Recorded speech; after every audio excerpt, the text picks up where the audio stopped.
आप देख रहे हैं भगत सिंह कोश्यारी अपने आप में एक नाम है उत्तराखंड में, और वो सीएम से लेकर गवर्नर और यहाँ तक कि छात्र नेता से जीवन स्टार्ट करने वाले शिक्षक के रूप में और पत्रकार के रूप में, आप सब लोग पत्रकार हैं। कोश्यारी जी की जीवन जो स्टार्ट जो हुआ है एज ए पत्रकार स्टार्ट हुआ है। सर आपका बहुत बहुत स्वागत है खबर संसार में, और आपको देश का सबसे सम्मानित अलंकृत पद्म भूषण मिला है, अलंकृत किया गया आपको। इसको लेके क्या आपकी जनता को राय है उत्तराखंड की?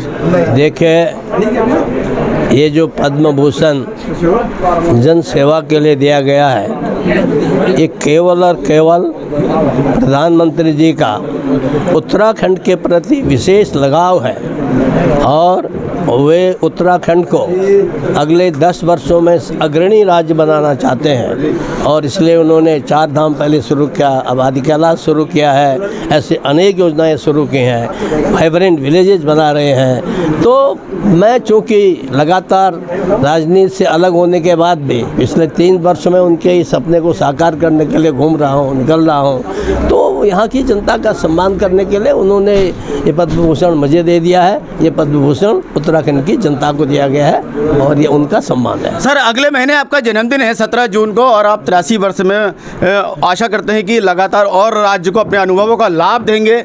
और चूंकि आप ऐसे पत्रकार रहे, पत्रकार से हालांकि स्टार्ट में आप छात्र नेता रहे, सचिव बने, उसके बाद आप पत्रकार बने, पत्रकार से राजनीतिक बने, तो आने वाली पीढ़ी को किस तरह का मैसेजिंग जाता है कि किस क्षेत्र में अपना कैरियर बनाएं? मैं युवाओं में मेरा एक ही संदेश होता है कि आपके अंदर जो टैलेंट है, जो आपका एप्टीट्यूड है, उसके हिसाब से प्रयत्न करो, और हो सके तो यहाँ खेत बंजर पड़े हैं और वहाँ जगह जगह अच्छे खेतों में जंगल उगाए हैं, तो एक बार फिर से जहाँ हमारे बाप दादाओं ने, पुरखों ने उन खेतों को उस ज़माने में कितनी कठिनाइयों में संरक्षित रखा, उसके माध्यम से हम पहले आज हम पैदा हो गए यहाँ शहरों में आ रहे हैं। तो उस जगह पर भी आप शहर में रहिए, नौकरी बाहर करिए, कोई बात नहीं, लेकिन अपने गांव जा कर के अपना घर ठीक करिए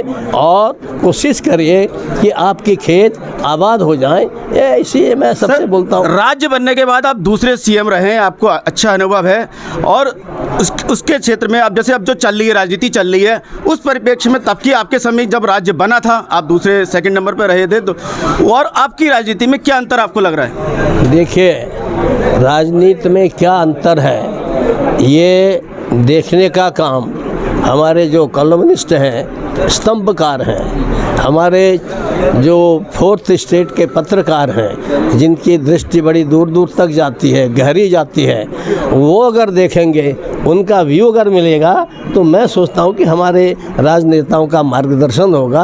और 4th स्टेट कहा इसीलिए है पत्रकार को, उसको, मीडिया को। सर आखिरी सवाल, आप गवर्नर रहे हैं मुंबई, महाराष्ट्र के, गोवा के, आपका वहाँ का जो सबसे बड़ी राजनीति है, वहाँ आर्थिक और काफ़ी लोग, मतलब बहुत बड़े बड़े लोग रहते हैं देश के, वहाँ कैसा अनुभव लगा आपको? देखिए, मुझे भारत के हर कोने में एक ही जैसा लगता है। भारत का हर इंसान, हर व्यक्ति मुझे मेरी भारत माँ की संतान लगती है, और मुझे चाहे मैं रेगिस्तान में चला जाऊँ, चाहे समुद्र के किनारे दक्षिण पश्चिम पूरब चला जाऊँ, तो मुझे कहीं भी कोई भिन्न नहीं लगता है, क्योंकि हम सबके संस्कार, पहनावे में अंतर हो सकता है, हमारे यहाँ बोली भाषा में अंतर हो सकता है, लेकिन अंदर से कन्याकुमारी से लेकर के कश्मीर तक और वहाँ कटक से लेकर अटक तक सबकी एक संस्कृति है। जब एक संस्कृति है तो हम सब एक हैं, और उसी भावना से मैं चलता हूँ। वैसे प्रेम भी सब जगह मिलता है। चलिए देखिए, आपने बेबाकी के साथ हर सवाल का जवाब दिया है। उन्होंने बागेश्वर के पहाड़ से दूरस्थ से लेकर कन्याकुमारी, महाराष्ट्र, गोवा, सभी जगह का उन्हें अनुभव है। इसी के साथ नमस्कार।